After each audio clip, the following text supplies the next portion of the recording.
अस्सलाम वालेकुम नाज़रीन।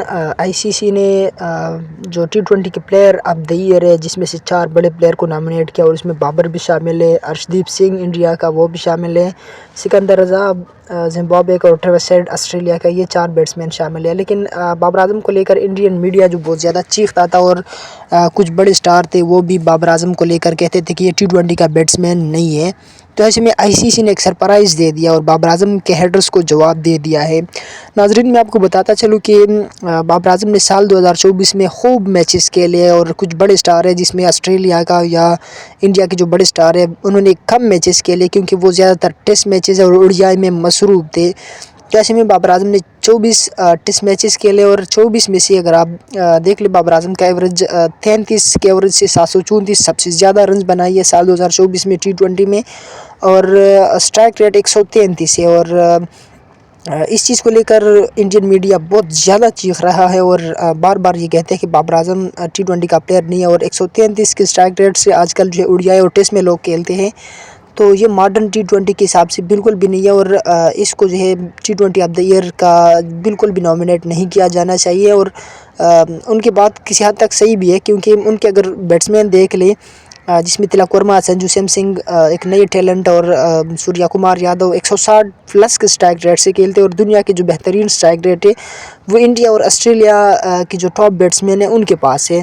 तो ऐसे में इनका कहना किसी हद तक ठीक भी है, लेकिन उनके बैट्समैन ठीक है कि उनके पास स्ट्राइक रेट है लेकिन उनके पास वो कंसिस्टेंसी नहीं है जो बाबर आज़म के पास है। और बाबर आज़म ओडीआई और टेस्ट में बिल्कुल फ्लॉप नज़र आया 2024 में, लेकिन इसके बावजूद भी वो 2024 में ओडीआई में ऑन द टॉप था। और टेस्ट में ठीक है कि वो 19 इनिंग में सिर्फ 150 बनाई है, लेकिन टेस्ट अलग फॉर्मेट है और टी20 अलग फॉर्मेट है। और टी20 में उसने 7 हाफ सेंचुरीज़ बनाई है, जिसमें वर्ल्ड कप में उसने 6 मैचेस खेले थे और 2 हाफ सेंचुरीज़ बनाए थे।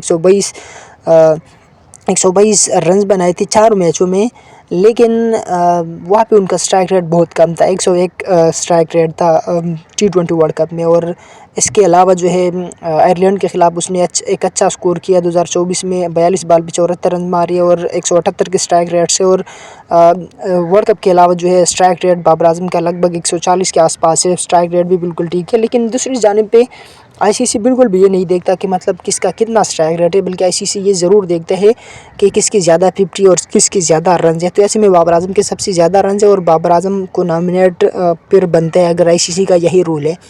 दूसरी साइड पे जो इंडियन वाले इसलिए भी गुस्सा है कि बुमराह क्यों नहीं है, और अर्शदीप सिंह ने तो कमाल बॉलिंग किया है, ज़बरदस्त उनका जो है परफॉर्मेंस है, तो उसका बनते हैं। तो उनके जो कुछ बड़े स्टार है विराट कोहली, रोहित शर्मा, वो तो जून में रिटायर हो गई है और उनका मतलब कोई ख़ास इम्पैक्ट नहीं था वर्ल्ड कप में भी, और उसके अलावा जो पहले मैचेस हुए हैं उनमें भी। और बाद में उन्होंने साउथ अफ्रीका के साथ सीरीज़ खेले, ज़िम्बाब्वे के साथ सीरीज़ खेले और बांग्लादेश के साथ। तो उनके जो बड़े स्टार है कुछ तो टेस्ट खेलने में मसरूफ़ थे और कुछ वैसे जो है वो नहीं खेल रहे थे। उन्होंने यंगस्टर को मौका दिया था और यंगस्टर ने भी कमाल बैटिंग बॉलिंग सब कुछ किया है। और ट्रेविस हेड शामिल है और ट्रेविस हेड का शामिल करना बनता भी है, वो ऑल फॉर्मेट में हेड है और जितनी भी बड़ी टीम है ट्रेविस हेड ने सब के धुलाई किया है उनके ख़िलाफ़, और जितने भी बड़े बॉलर हैं सब के धुलाई किए हैं। इसके साथ सिकंदर रज़ा शामिल है, ज़िम्बाब्वे से है और ज़िम्बाब्वे ठीक है एक छोटी टीम है, मतलब कोई परफॉर्मेंसेस नहीं है, लेकिन उनमें एक हीरो ज़रूर मौजूद है और सिकंदर रज़ा उनके लिए हीरो के मानंद है। और सिकंदर रज़ा का अगर आप परफॉर्मेंसेस देख ले तो फास्टेस्ट जो सेंचुरीज़ है वो भी इस साल में बनाई है, 134 रन की है। पता नहीं एक छोटा सा टीम है, गली लेवल का टीम है, लेकिन फिर भी जो उन्होंने मैचेस खेले वो आईसीसी लेवल और सीसी जो है वो इंटरनेशनल रूल रेगुलेशन के मुताबिक खेले हैं। तो वहाँ पे अगर सिकंदर रज़ा ने परफॉर्मेंसेस किया है, ठीक है कि दूसरी साइड पे भी छोटा टीम था, लेकिन ज़िम्बाब्वे भी कोई इतना बड़ा टीम नहीं है और सिकंदर रज़ा का ओवरऑल परफॉर्मेंसेस बहुत ही बेस्ट परफॉर्मेंस है। तो दैट इज़ द रीज़न कि सिकंदर रज़ा को भी टी20 ऑफ द ईयर बैट्समैनों में शामिल किया है।